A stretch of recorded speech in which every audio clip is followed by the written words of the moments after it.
I will be munching the most famous chicken in Kingdom of Saudi Arabia. Al-Baik roasted chicken! Hi there, this is Adiza. This is another foodie video for you. Can you guess the cheapest food in Saudi Arabia? Well, that's what I will be eating today. Kubus, you say? Yani, closer?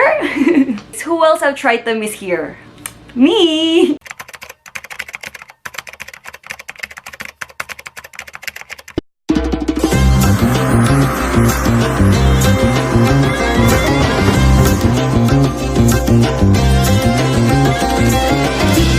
Tamis is a round flatbread that is uniquely baked in a tandoor or clay oven.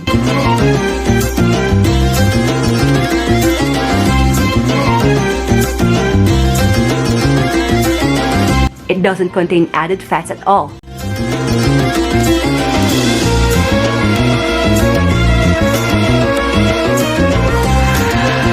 You may find many Tamis shops in Saudi Arabia.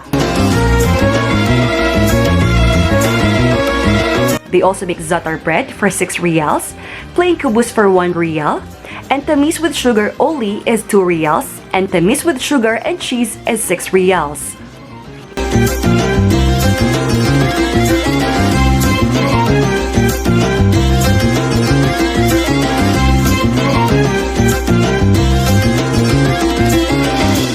This is what I got for myself. I got the Tamis with cheese and tea on the side. This is really big. The combination of the softness and the crunchiness of the bread is just amazing. Tamis is just a kubus that is sprinkled with a lot of sugar, but this one has cheese inside. The amount of sugar is just enough. I also love the regular Tamis, but I love this more. The cheese balances the sweetness.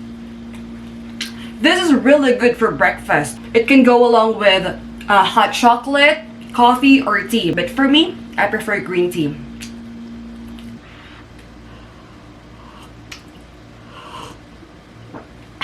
So I think I have been doing the wrong way of eating this Tamis. Okay, let me show you the right way. As you can see, it's so big. You just have to fold it like this and then take a bite of it.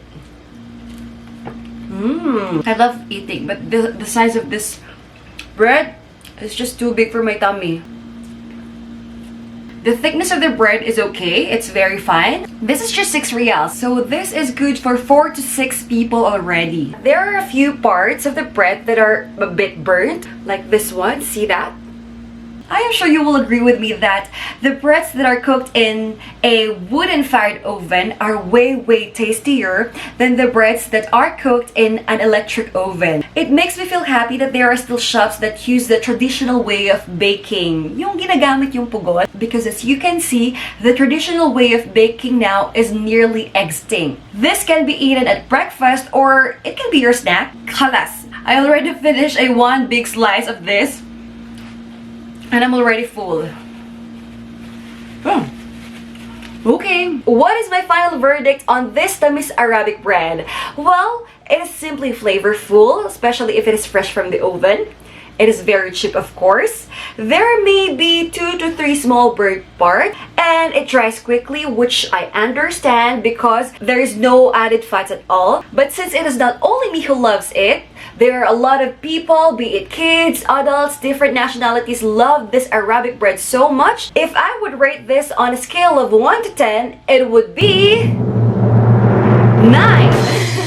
I hope you're feeling hungry now. Again, this is Anisa. I hope you find this video useful, helpful, delicious, and beautiful. Thanks for watching!